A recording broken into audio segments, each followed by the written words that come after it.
Coming up in this episode of Outlook TV, the night of 1,000 gems. Wendy Warhol from Montreal performs. The Divas birthday show at the Junction, and much, much more. Hello and welcome to Outlook TV. I'm Rebecca Wyman. And I'm Robert Mackay, and you're lucky enough to be watching the Queer Magazine news show that brings you the stories that matter the most from coast to coast. We're going to kick it off at Vancouver with the night of 1,000 gems. Peach Cobblah is on the scene retelling the sad closing of Bar XY and 1181 in Vancouver, and we are absolutely shook. Some big changes are coming to Vancouver's Davie Village with the closure of two iconic nightclubs, 1181 and XY, at the end of 2018. We're here tonight at 1181, where there's going to be a special tribute and the final Peach Cobblah's Shame Spiral show. Please join us. Welcome to Night of 1,000 Jen Mickeys. Now, last I counted, I think there were about 7. So, we gotta start somewhere. We're a little sad, but we want to celebrate. Jen Mickey, who took over this bar about 8 years ago, 1181, and then subsequently opened XY, created a safe gay space as a straight woman in a community, and we've embraced her. She's encouraged all people to come out and be themselves, encouraged drag shows, allowed everything to go on, and we're just sad that this sort of era is leaving us right now. But we also want to be happy because it's not through anything that Jen did. She did everything to make this work. It's a difficult city to work in, insurance and rent. Too hard. I sweat enough. I don't need any more non-alcoholic, weird, clear liquid. Tonight is my final Shame Spiral, which is the weekly show I've been doing for 4.5 years.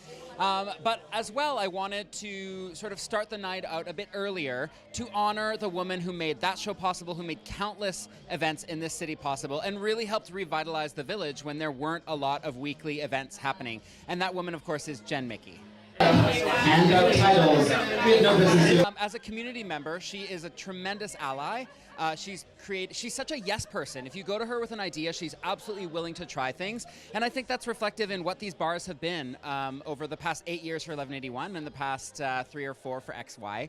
And so I think tonight, we all should all emulate Jen in some way. And so sometimes literally, but sometimes figuratively, because I think she's really done a beautiful thing for us.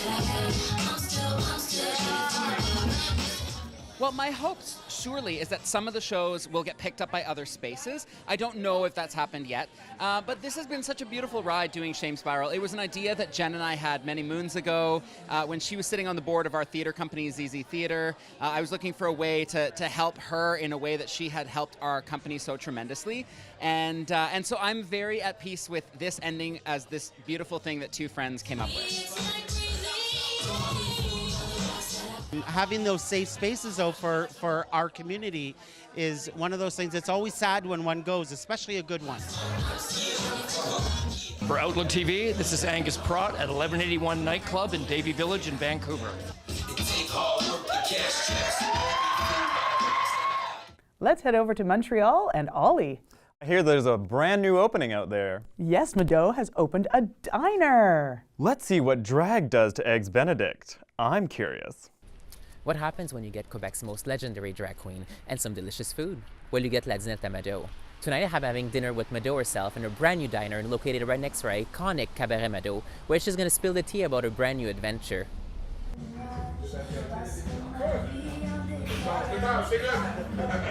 Dinette à Mado, La Dinette à Mado is about good food, easy, fast, or you can stay forever if you want. But we've got I would say it's like a French bistro with a little twist of Quebec cuisine and improvisation from our chef. This little local next to the cabaret was available, and we thought why don't we open our restaurant? And I said, nah, not now. He said, yes, now. And Marlene, our manager, said, I want to be in. So I said, okay, let's do it. It happened in 35 seconds. We decided to open a dinette, and the name came the day after, I think. And it's all happened so fast, and I was like, are we sure? I didn't even have time to say, are we sure? It happened, and it's here now. 7 months ago, we opened, and it's going well. I'm very, very happy.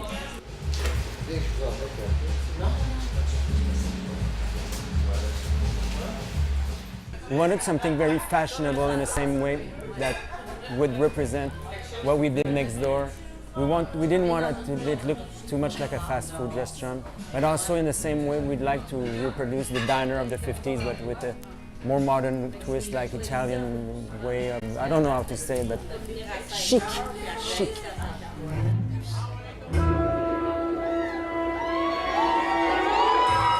Can you tell us about your show at Cabaret Mado? It's a great place, it's happening, it's fun, it's cool, it's a variety show, drags, sometimes singers, we've got dancers, it's a real drag cabaret that I've been told that doesn't exist much anywhere else. I think Berlin has some of the same style, but there next door it's a cabaret that stays a cabaret all the time and never turns into anything else, maybe a bordello after 3 o'clock, but that's it. And it's for everybody, of course. We've got many straight people, a lot of bachelorette girls, better behaved girls.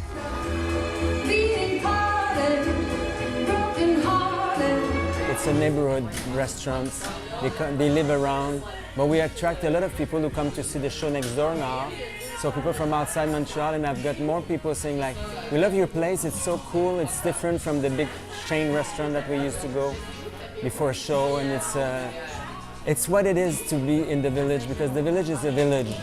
The name says it all.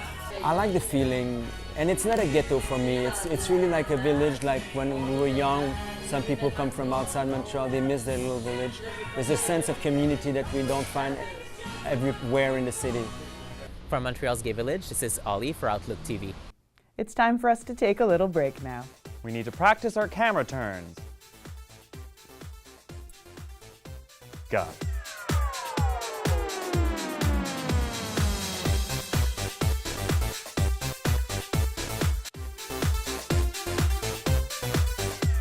Welcome back. You're watching Outlook TV. Hedy Fry in Vancouver is celebrating 25 years. 25 years she's been an MP. That's a long run. 25 years as a seated MP. I haven't dedicated myself to anything for 25 years. We know. We're here in downtown Vancouver to celebrate the 25th anniversary of Dr. Hedy Fry as a Member of Parliament for Vancouver Centre.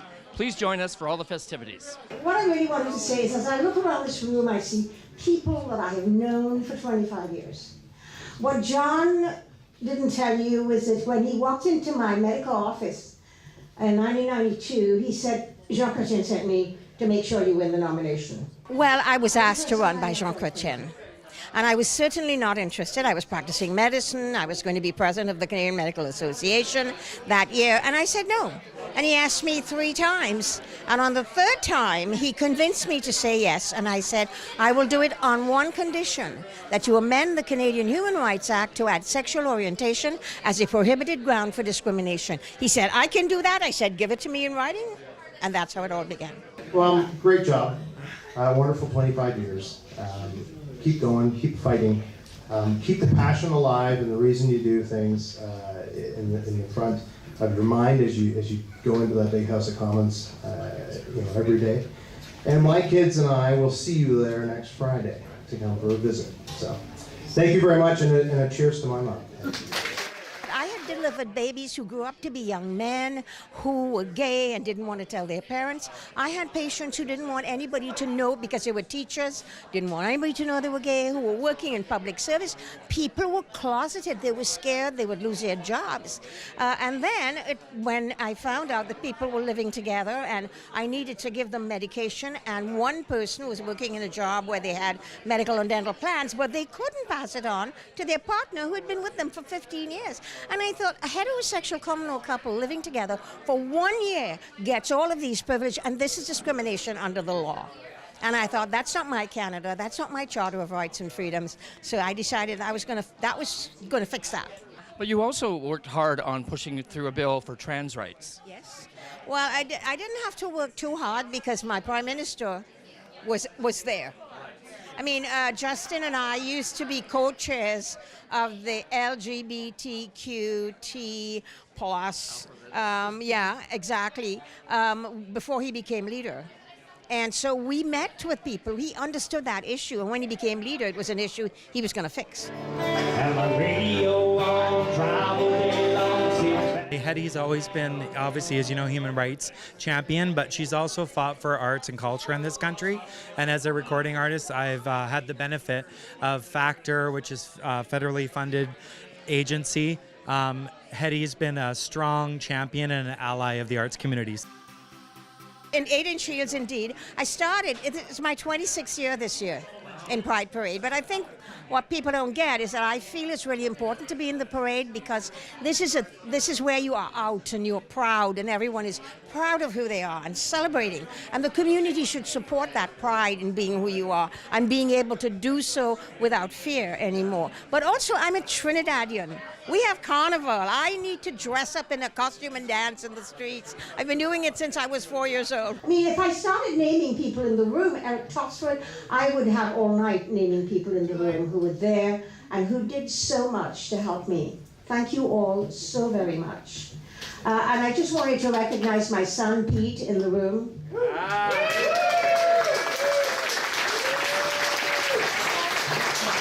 Who's the only person to follow in his mother's footsteps, unlike my youngest son, who is dissing politicians tonight. Thank you.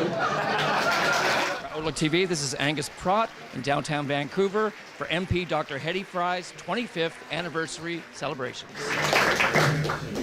Let's take a visit at Peak House in East Vancouver. We speak with the director there about this youth addiction program that lasts 10 weeks, and Leroy has the story. Hey Canada, thank you for watching Outlook TV. Happy New Year from Outlook TV to you. Today we're here in Vancouver, BC at Peak House, a treatment facility for folks ages 13 to 18, which have been keeping folks in peak shape since 1988. What makes Peak House unique? One of the things that stands out the most is that it's a home. So, you know, as you walked in to this house, it doesn't feel like a facility. It feels like a home, and that's very intentional to create a welcoming home environment because the young people are coming to live here for 10 weeks. We try and create an inclusive environment and a safer environment. I think being an all-gender program sets us apart in many ways.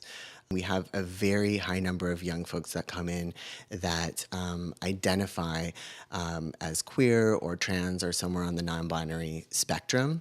And over 50% of our young people identify along that spectrum. And I think that sets us apart and speaks to not necessarily the demographic of young people we're receiving, but the ways in which we try and create space for folks to identify. Some of the youth, you know, have been bullied or haven't had a safe place to be who they are. And then they come here and they get to figure that out. But for a lot of youth, and it's been really beautiful to witness this, they come in and they're proudly queer and they don't need any help with that. And in many ways, they have a lot to teach me. We believe that the youth come in with wisdom and that we make space for that wisdom to be honored and given voice. And then that's kind of what guides us rather than, you know, we have the answers type of thing. Because it's a 10-week program, it's also a highly structured program. So young people are with us. They're not out doing their own thing during their day. They're with us, and we plan a variety of activities. So we do yoga and acupuncture. We do arts education. We do music education. And so one of the key things that we do here is try and help young people connect to positive ways of being once they leave. And so we do a variety of different activities and try and introduce young people to different resources and supports. We take kids from across BC. So we try and connect them with resources in their local community so when they leave, they feel connected. So for instance, if we have a young person that comes in, let's say they identify as a non-binary person, but they haven't met anyone else because they're living in a rural community, we might take them to a drop-in in Vancouver, introduce them, and then look at helping to support their supports in their community so that they have that access when they get back to their home community, and that their care providers also have access to supports so that we can kind of do a wraparound continuum of care. If people are looking for ways to support us, we're accepting donations on our website. I really encourage everyone to look into their community and give where they can. Let's check out a one-woman show that's got a gazillion characters. Divas is the name, and it's the birthday occasion in this case. So if there's anything that we need more of to give more attention to the divas in the queer community, let's check it out. We're at the Junction nightclub here in Vancouver, where we're going to meet Bonnie Kilroe, who's doing her celebrity impersonation show, Divas. Let's go meet her and find out what it's all about.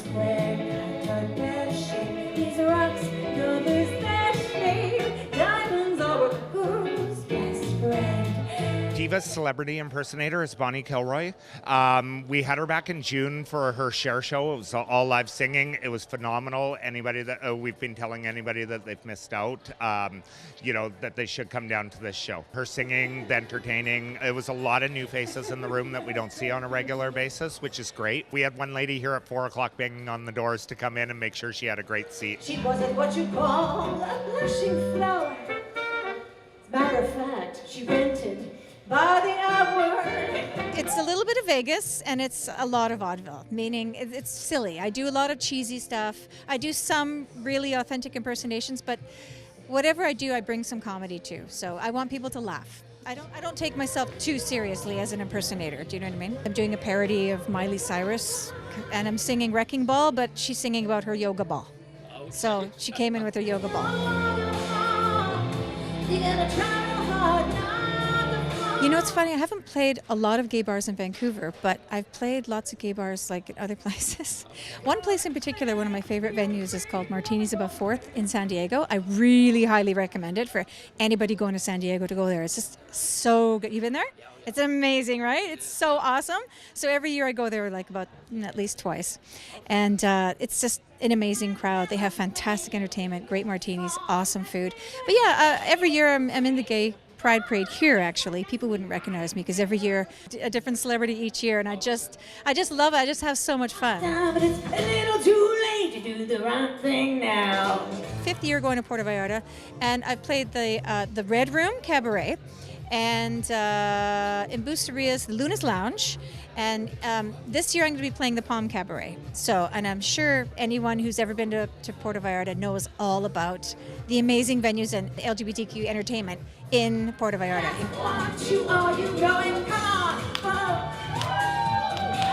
We went to her shows and we actually were seeing her out of town. So I came up with the idea to form a fan club and I made everybody these shirts. And we all wore them to her show and we wear them when we go to her shows.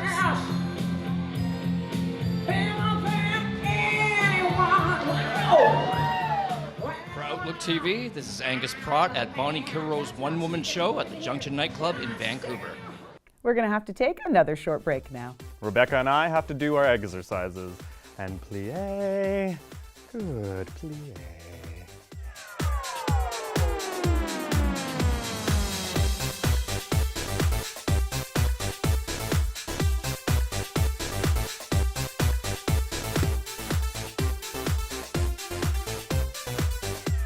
Welcome back. You're watching Outlook TV.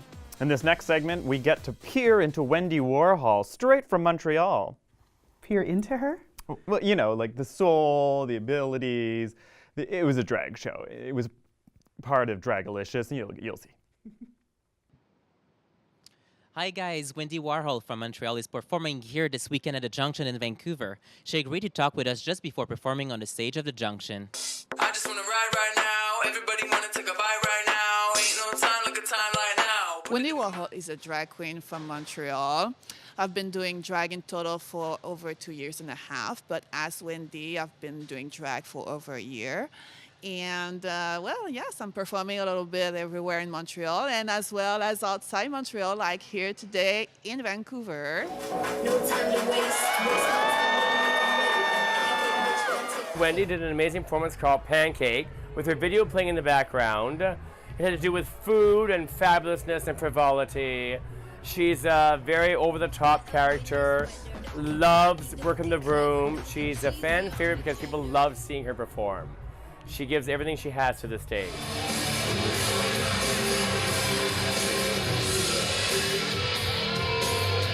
How did you get into drag?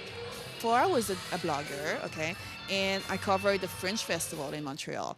And then I got to know the drag troupe, House of Lorraine. They said like, well, if you want to come to see our show, we would like to put you in drag for fun.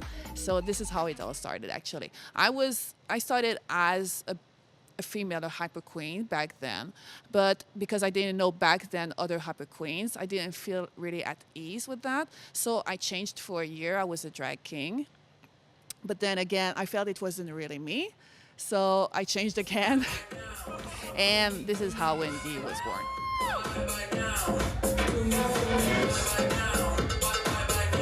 So what's your inspiration with your drag? If you look at my name only, I mean, Wendy Warhol comes from Andy Warhol. He inspires me so much in my life. I like to do characters. I do like tonight, I'm be doing Amy Winehouse, but also I do Madonna, Marilyn Manson, even Jessica Rabbit for fun. So what I like to do is mostly colorful numbers.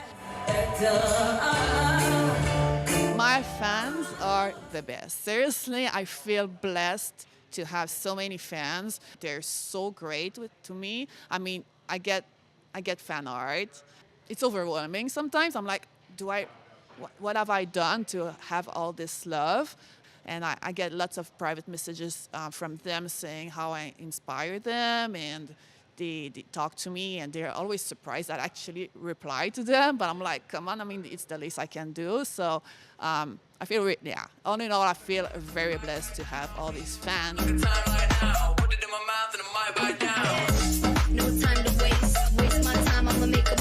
For Outlook TV, this is Ollie at a junction in Vancouver. Let's check out Queer Prov's Fruit Bowl in Vancouver. I'm a part of that. You're a fruit bowl? Yeah, I'm a fruit and I'm in a bowl. It's where I belong. What is up, my Chiquitas? Outlook TV is here at Junction on Davie, and we are about to get our fruit salads tossed here at Queer Prov's Fruit Bowl. Let's get loopy. All right, put it in. The Queer Improv Society runs Queer Prov, and we have been doing our show at XY for the past couple of years, which unfortunately just closed its doors at the end of 2018. But fortunately, we started a new partnership with the Junction, so we are premiering our show here tonight. And one show we do once a month is called Fruit Bowl, where the players do this competitive format. And so tonight they're battling it out for the audience's laughs. And it's touching itself. Fruit Bowl is sort of our staple monthly format we do once a month, and it's our competitive format. So we have two teams who will do game after game after game.